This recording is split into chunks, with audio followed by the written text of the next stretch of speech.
정의를 실천하는 교수 모임 공동 대표님을 모시고 네 여러분 큰 박수로 환영해 주시기 바랍니다. 네 오래 기다리셨습니다. 여러분 큰 박수로 환영해 주시기 바랍니다. 김병준. 네, 안녕하십니까. 예, 저는 이재봉 교수님하고 공동으로 자교모라고 자유와 정의를 실천하는 교수 모임에서 활동을 하고 있습니다. 뭐 자교모 소개는 나중에 드리고요. 저는 이제 조금 앞에 연사분들하고 조금 다른 말씀을 좀 드리겠습니다. 우리가 부정선거는 지금 웬만하면 다 알고 있죠. 사실 부정선거를 부정하는 사람은 아마 좌파 한 40% 정도밖에 안 되고 웬만한 지금 20, 30대까지도 다 부정선거를 확실하게 인식하고 있는 것으로 압니다. 간단하게 부정선거를 한 3 정도의 어줄로 제가 표현을 하면 이렇습니다. 일단 중앙선관위의 데이터 서버 조작을 통해서 프로그램 조작을 통해서 사전투표에서 조작이 있었고요. 거기에는 표 바꿔치기, 그 다음에 표 업기, 그 다음에 표 버리기 3가지의 단계가 추진됩니다. 그 다음에 약간의 기술적으로 전자 개폐기가 있는데 전자 개폐기가 아니라 사실 개폐 조작기죠. 그 2번째로 그게 여기까지가 관내 사전에 해당되는 거고요. 관외 사전은 사실은 다른 지역에서 우편을 통해서 날아오는 거니까 그 증거를 잡기가 상당히 힘듭니다. 그러나 최근에 확실하게 밝혀졌죠.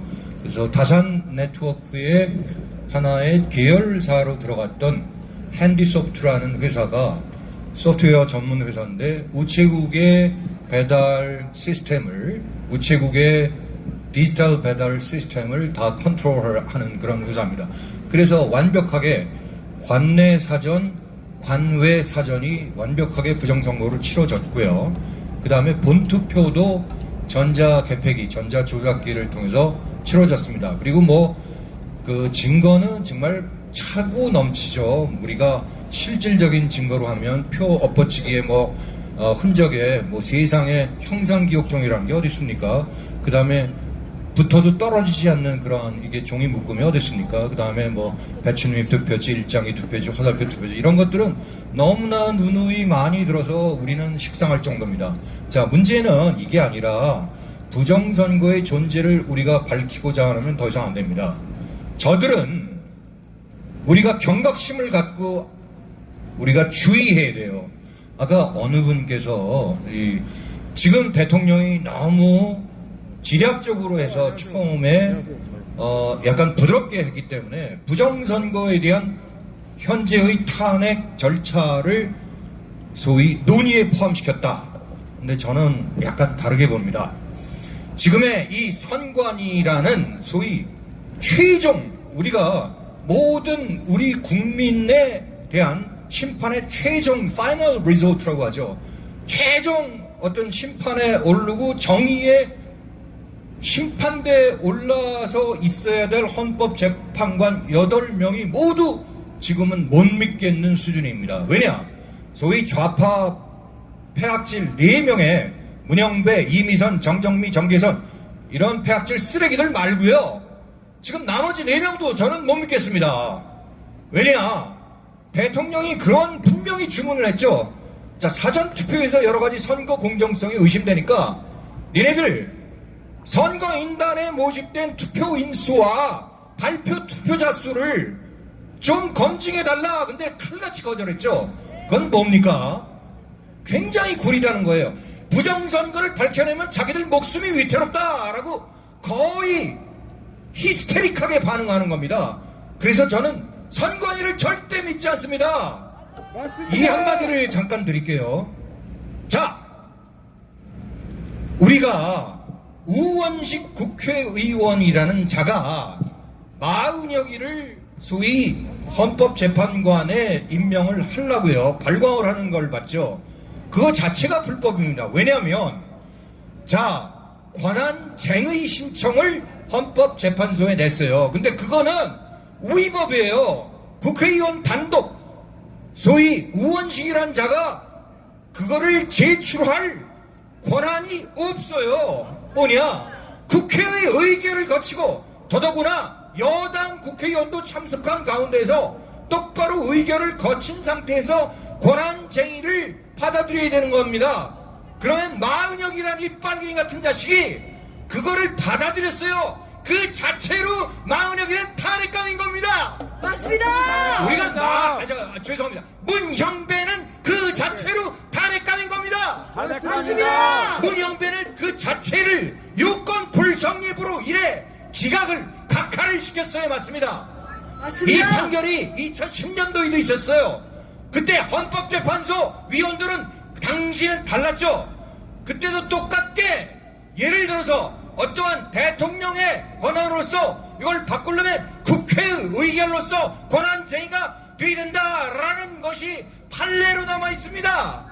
판례를 마음대로 무시하고 이 문영배라는 자식이 2월 멋대로 2월 3일 판결한다 이렇게 고지했죠. 그러다가 모든 법률과 법학자들이 많이 비판을 했습니다. 그제서야 조금 수고해드렸죠. 그러나도 2월 3일날 당장 기각을 했어야 되는 맞는 것입니다. 맞습니다. 건방진 자식이 지금 또 2월 12일날 또 선고를 한다고 그러자 이것 자체가 위법이고 문영배는 그 자체가 탄핵감입니다. 맞습니다.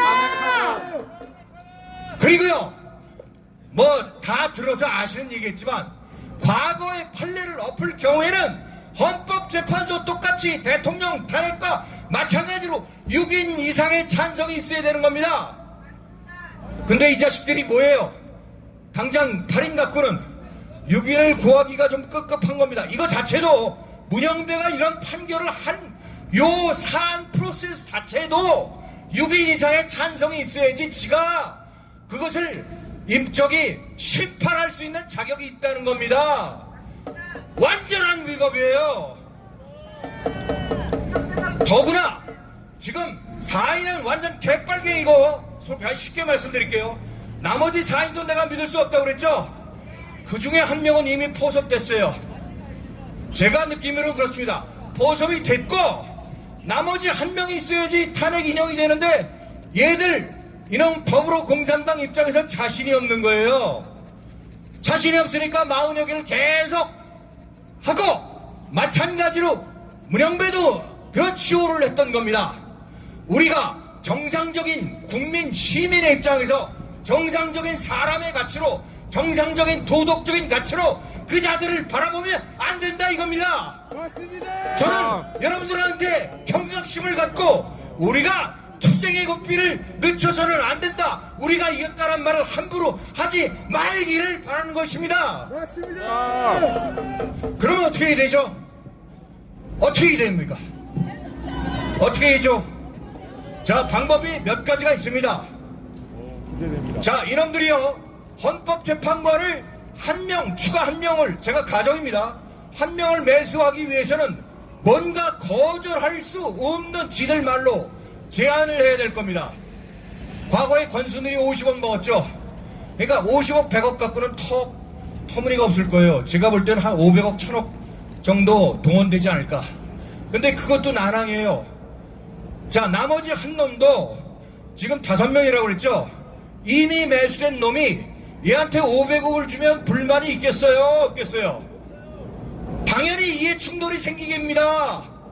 그러니까 그 자식들 입장에서는 당연히 이러지도 못하고 저러지도 못하는데 50%의 승산 가능성을 믿고 저렇게 발광을 하니까 안 되니까 다시 마은혁이 임명하려고 저 개지랄을 떠는 겁니다. 여러분 그걸 똑바로 간파하셔야 됩니다. 우리는 뭐냐, 마은혁이를 임명 못하도록 문형배가 불법을 더 이상 하지 못하도록 문형배 탄핵, 국민 탄핵을 외치고 계속적으로 그 자를 괴롭혀서 잘못하면 이 목숨이 위험하겠다는 공포감을 우리가 심어줘야 되는 겁니다. 그렇지 않습니까? 그냥 앉아서 우리가 가두리 천원 이런 데서 우리가 이겼다 변달 이러면 뭐합니까? 안 되는 겁니다. 실력 행사입니다. 국민 저항권이란 정의를 말씀드릴게요.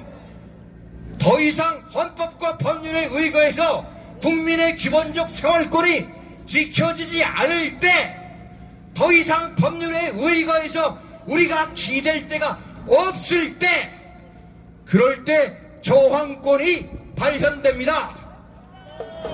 저항권은 뭐냐? 합법적이고 무저항이다. 이게 아니에요. 잘못 이해하신 거예요. 저항권이 합법적이고 무저항하면 법을 받아들여야 아닙니까? 법 테두리 안에서 우리가 어찌할 수 없을 때 저항권을 나가는 겁니다.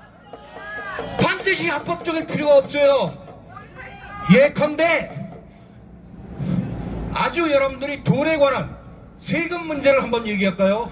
문재인 때 너무나 부동산 말도 안 되는 세금을 폭삭으로 걷어들여서, 그때 제가 세금 불납 운동, 이게 국민 저항권의 일종입니다. 그걸 부르짖었더니 아무도 안 따라와요. 세금 불납은 국민의 의미니까 당연히 불법 사항이겠죠. 불법을 우리가 왜 하느냐, 그런 것 자체가 국민 저항권이다 이겁니다. 헌법재판소를 뺑뺑 두르고 예를 들어서 허가받지 않는 집회 또는 그 사람을 에워싸고 위협하는 행동, 이거 사실은 합법이 아니죠. 불법이지만 우리가 당연히 해야 되는 것 아닙니까? 여러분들 똑바로 인식하셔야 돼요. 지금 우리가 안일하게 저 공산당 놈들을 대척하면 안 되는 것입니다. 제가 한 가지만 더 말씀드릴게요.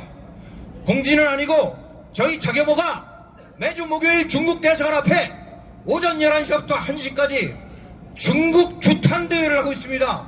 왜 할까요? 근데 왜 난데없이 중국? 여러분들, 부정선거의 가장 핵심 뒤에는 누가 숨어있다? 중국 공산당! 우리나라만의 말입니까? 아니죠. 중국 공산당은 미국에도 진출했고 캐나다에도 진출했고 호주에도 진출했습니다. 그 다음에 걔네들의 실크로드 주변에 소위 1대1로를 개척하는 중앙아시아, 동유럽, 아프리카, 중동, 더구나 남미까지. 그래서 전 세계 42개국에 부정선거 시스템을 수출했어요. 근데 거기 우리나라가 코가 꼈어요. AWOB, Association of World Election Bodies, 세계 선거기구 협의회라는 데 센터가 어디 있어? 대통령이 12월 3일날 급습한 과천 선관위에 있다가 지금 인천으로 갔어요. 센터가, AWEB 센터가 우리나라에 있어요. 우리나라가 항시 상임 이사가 파견이 되어 있어요. 90%가 우리나라 자본인데 뒷줄이 누구다? 중국 공산당. 그러니 우리나라는 쉽게 말해서 중국이 자기의 악마적인 얼굴을 가리고 우리나라 더불당, 우리나라 공산당 또는 판사 매수한 것들 뒤에서 움직여갖고 무엇을 한다? 부정선거를 수출한다. 우리가 중국에 뭐를 해야죠? 배상금을 청구해야 되는 겁니다. 그건 전쟁 배상금이에요.